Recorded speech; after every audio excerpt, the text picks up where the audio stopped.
কি কচুর লতি রান্না করলেই বাড়ির লোক বলে গাল চুলকাচ্ছে, গলা চুলকাচ্ছে, কিছু না কিছু বলতেই থাকে।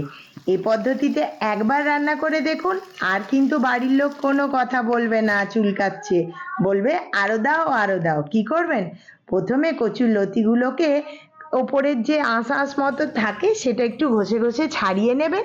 তারপরে লম্বা লম্বা করে টুকরো করে নিয়ে শিলে ফেলে সবকে এক ঘা করে মেরে দেবেন। জাস্ট থেতো ঠিক বলবো না, এক ঘা করে মারলেই হবে।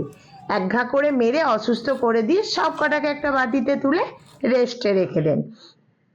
এবারে একটা অন্য পাত্রে জল নিয়ে নেব, তাতে দিয়ে দেব 1 চামচ হলুদ, 1 চামচ নুন আর হাফ পাতিলেবুর রস। ব্যাস, ওই অসুস্থ মেরে অসুস্থ করে দিয়েছি সেই কচুর লতিগুলোকে দিয়ে দিলাম, ঢাকা দিয়ে এবারে ভাপিয়ে নেব। হালকা ভাপিয়ে নিলেই হয়ে যাবে।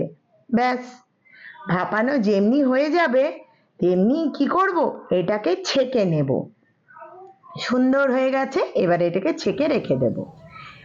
আবার শিলের ওপরে নিয়ে নেব আদা, কিছুটা পরিমাণের আদার টুকরো, রসুন কুচি আর 1.5 চামচ জিরে, একটা লঙ্কা আর 3 চামচ নিয়ে নেব নারকেল কুড়ো। যদি এমনি কাঁচা নারকেল থাকে তাহলে কাঁচা নারকেল দেবেন, আমার বাড়িতে যেহেতু আজকে কাঁচা নারকেল নেই তাই আমি এই শুকনো নারকেল দিলাম। আর নিয়ে নিয়েছি অর্ধেকটা শুকনো লঙ্কা, আমার বাড়িতে তো ঝাল চলে না তাই এইটুকু লঙ্কাতেই সমাপ্ত রাখলাম।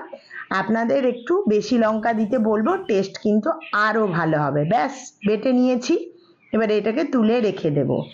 এবারে যে সেদ্ধ করে রাখা লতিটা রেখেছি সেটা নিয়ে নেব, সঙ্গে 10-12 টুকরো চিংড়ি মাছ দিয়ে দেব। এবারে দিয়ে দেব যে বাটা মশলাটা রেখেছি সেটা, একটা গোটা পেঁয়াজ কুচি, টমেটো কুচি, 1 চামচ থেকে 1.5 চামচ মতো হলুদ, স্বাদ মতো নুন, কাশ্মীরি লঙ্কা গুঁড়ো, আর দিয়ে দেব খানিকটা পরিমাণে সর্ষের তেল।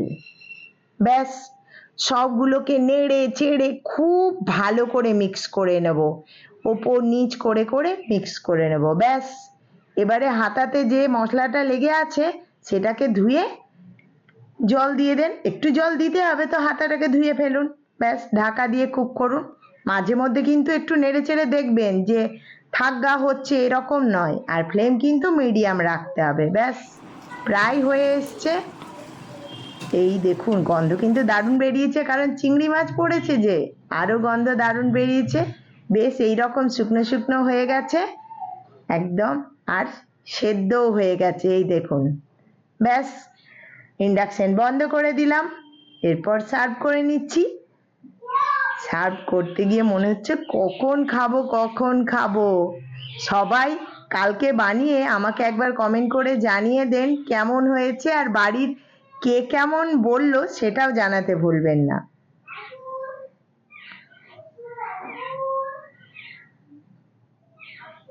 কেমন হয়েছে এবারে বলার পালা।